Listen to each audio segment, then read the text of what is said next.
open with Mike Bartlett's award-winning play, King Charles III, set immediately after the death of the Queen. It explores life post-Elizabeth with ambition, democracy, and the role of the monarchy in question. We will be speaking to the play's director, Ruth Sullivan, and star Martin South in a moment. First, let's just take a look at the new monarch's first Christmas speech. Traditionally, Christmas is the time when nation sits with monarch closely round the televisual fire. And there we share in celebration of the year gone by, and drink a toast, in metaphor I mean, to ancient bonds and absent friends. Well, Ruth, who has directed the play, and Martin, who is the king, who we saw there, are with us. Ruth, where does this story start? There, of course, has been the death of Queen Elizabeth II.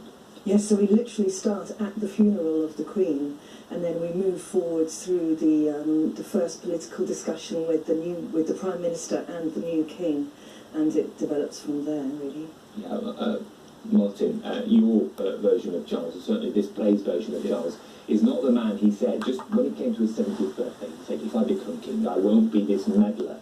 But your version of Charles is a meddler. He's meddling in large, yeah, absolutely. But it has to be remembered that this is a fictional version of the king, not the same person at all. So. Yeah, just how far is he prepared to go, though, in terms of his meddling? He's not happy with the government. You'll have to come and see the play, but it's actually a very long way indeed he's prepared to go. You know. Ruth, in terms of kind of taking on something which is so well known now, it was so successful. You know, was that daunting to kind of have such a precious piece in your hand? Gosh, thank you. No pressure. Well, it's a remarkable play, of course, and Mike Bartlett is an extraordinary writer, and he gives you so much to play with. So, although obviously he draws on real characters in the royal family and around, it's really up to you to interpret what he's written. I think that's fair to say. So we haven't at all gone for stereotypical caricatures of the royal family. We've been able to develop our own characters and explore the relationships between them. Yeah, well, lots of takes on Charles in films and in plays. How did you begin the process of becoming him? Really with the script, because I think the one thing that you need to do justice to is not necessarily the real life person at all, but what the writers put inside the script. So the first thing to do is to read it and see what the journey of that character is in the script. But yes, then obviously you want to try and overlay that with some of the real Charles's mannerisms and so on. Not all of them. So it's not intended to be a 100% imitation, but there are a number of things. For example, I think he wears a signet ring and fiddles with it in public sometimes. Yes. So small sort of things like that you try to incorporate.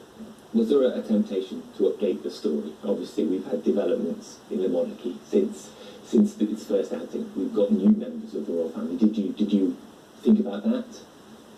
We haven't tried to update it, but I suppose in a sense there are references to recent history in terms of protests and the riots in London recently. So we've been able to interpret that and put our own probably modern take on that, I would say. But I don't think we've... No, I mean, when Mike Bartlett wrote it in 2014 or thereabouts, I think he called it a future history play. And then it was revived a couple of years later than that, and he put in a number of amendments to the script to reflect what had actually happened to the royal family since then. But I heard him speaking about it last year and saying, that's it, he is not going to amend this anymore. It's now an imagined history rather than a future history. Yeah, you won't find Meghan Markle making an appearance. She does not feature in this play. In terms of the run and that wonderful new home that Theatre has, it's going to have plenty of time for people to come and see it. And you're starting the second season in that new place. Is that quite special? Oh, it's incredibly special, particularly because we now have 2.5 weeks to really settle into the theatre. We've started building the set, and we'll be rehearsing in the theatre space. And it's my first time directing in our new theatre, and it's really a joy. And because it's newly equipped and refurbished, it's got lots of new, very comfortable seats and a lovely bar and all sorts of mod cons that people can enjoy. So those who come can enjoy themselves, have a refreshment as well. Lovely to talk to you both. Thank you for coming in. Let's see people Charles III. It will be at the Tower Theatre in Stoke Newington from the 23rd of January, not long to go. It is there until the first weekend in February. Right, stay with us, still to come.